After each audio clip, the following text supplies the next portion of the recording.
Every season has its surprises, but this one feels different. Some clubs are punching so far above their weight that nobody can explain it, while others, already giants of the game, are pushing the limits of what we thought was even possible. We've got underdogs climbing into European spots, promoted sides refusing to bow to reality, and squads built on shoestring budgets ripping through leagues they were supposed to just survive.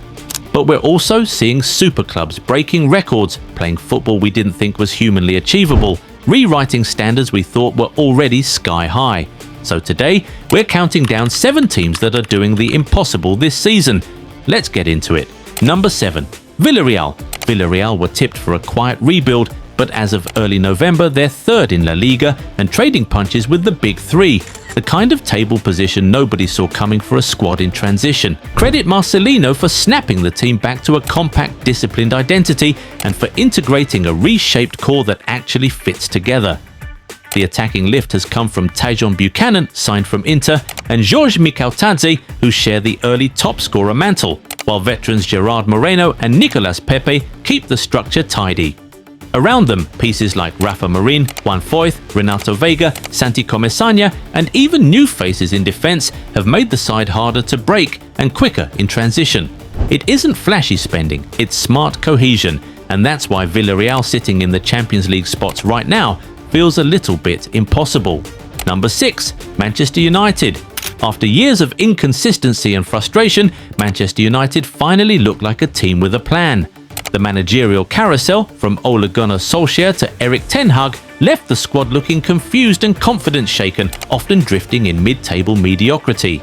Under Ruben Amorim, though, things have slowly clicked. His 3-4-3 system gives the team structure in and out of possession. The pressing looks coordinated instead of chaotic, and the football has purpose again. United currently sit on 18 points, level with Tottenham, 5th, and just 1 point behind Sunderland, 4th. A genuine top 4 push, something they haven't managed in years. The difference is both tactical and individual. Bruno Fernandes has rediscovered his rhythm, contributing 2 goals and 3 assists in 11 league games while dictating United's tempo through quick passing and high pressing. New signing Brian Mbeumo has slotted in perfectly on the right, with his pace, link-up and calm, finishing already producing 5 goals and 1 assist, proving to be Amorim's smartest attacking move of the summer. Meanwhile, Casemiro looks reborn. After a shaky 2024-25 campaign where injuries and fatigue caught up with him, he's now playing with control and bite again, already notching 2 goals and an assist in the league, while ranking among United's top ball winners per 90 minutes. And Amad Diallo, returning from injury and a successful loan spell, has added a spark on the wing, contributing with dribbles, link-up play, and a crucial goal against Newcastle that showcased his sharpness. This version of United feels different, tighter, smoother through midfield, and far more clinical up front. They've gone from fragile to functional, but now quietly to formidable. For the first time in a long while, Manchester United aren't just hoping for top 4, they're earning it. Number 5. Galatasaray. No one's shocked that Galatasaray are flying in the Turkish league, they're top of the table and look every inch a title contender. But the jaw-dropper is Europe. In the current Champions League phase, they've won 3 of their first 4 games, wins over Liverpool, Bodo Glimt, and a 3-0 away masterclass at Ajax. The only blemish was the opener at Frankfurt. Those results have them hovering right around the all-important top 8 cutoff that sends teams straight to the knockout rounds, a position almost nobody predicted back in August. What really shifted their trajectory is the summer business. Leroy Sané arrived and injected pace, directness, and unpredictability into attack. Victor Osimhen was grabbed in a club record deal and now leads the front line alongside an in-form Mauro Icardi, a classic experienced poacher plus world-class sprinter combo that gives their opponents real nightmares. Early signs validate the hype.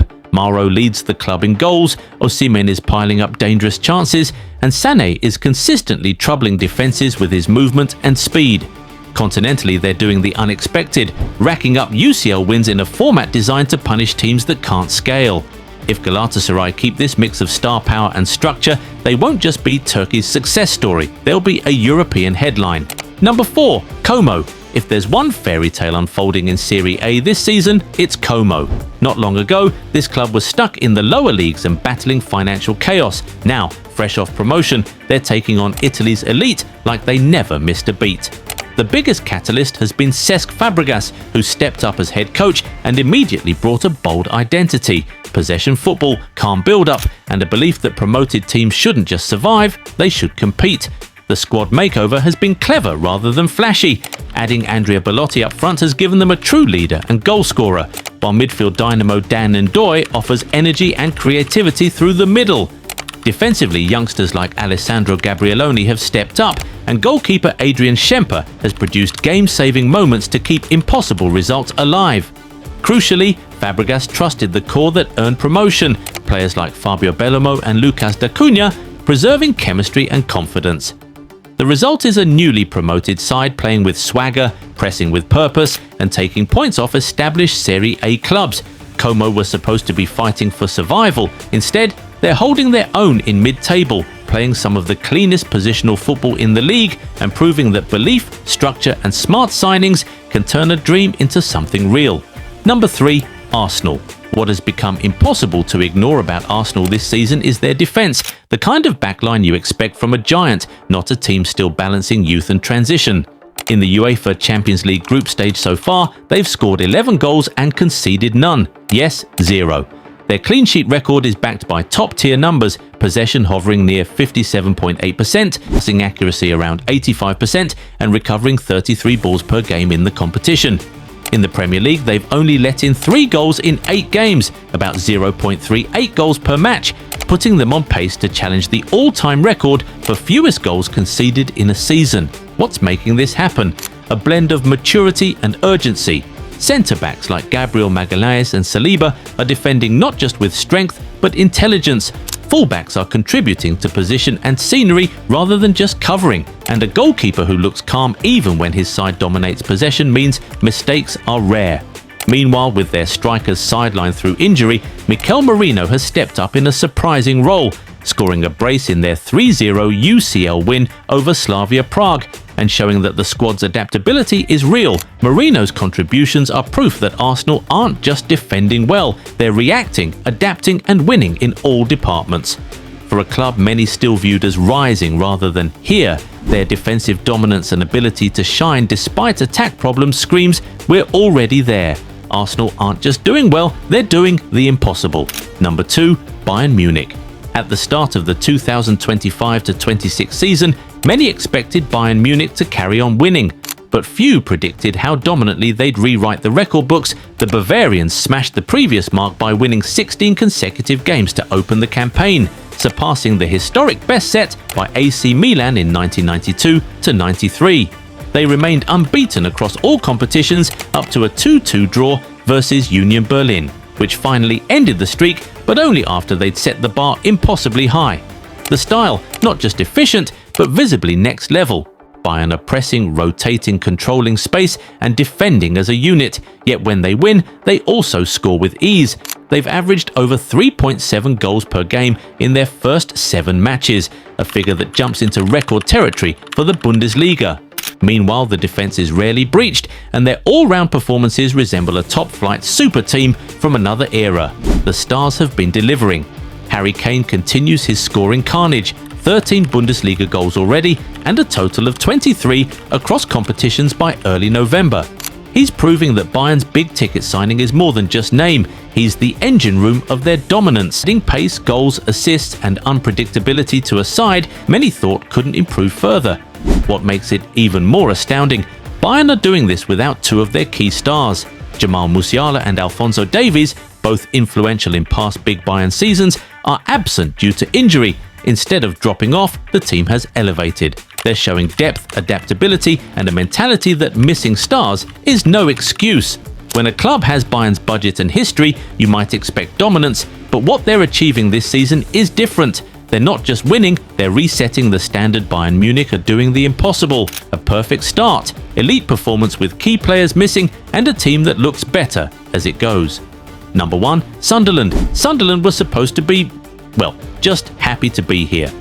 After clawing their way back to the Premier League, most people expected a relegation battle, a few gritty wins, and a quiet return to the second tier. Instead, they've started swinging at heavyweights like they belong on the big stage. With a squad built on young talent, bargain signings and zero big-name stars, Sunderland somehow sit around the top half of the table playing fearless football. Their home form has been electric, the Stadium of Light feels alive again, and they're racking up wins against sides who should be miles ahead of them on paper. What makes it crazier? A lot of these players were written off, not good enough, too raw, not Premier League ready. Yet, here they are, pressing high, countering with pace, and defending like they've been in this league for years. Granit Xhaka taking the armband and leading the kids has added steel and calm to a squad that shouldn't be this good, this fast. It wasn't supposed to happen this way. Sunderland were meant to survive. Instead, they're threatening to overtake the Premier League's middle class. For a club that was bouncing between divisions just a few years ago, this run feels like football sorcery, and that's why they're doing the impossible. And there you have it, 7 teams that are completely rewriting the script this season. So tell me, which team's rise shocked you the most this season? Drop your pick in the comments, and if you love watching football turn impossible into inevitable, make sure to like, subscribe and hit that bell.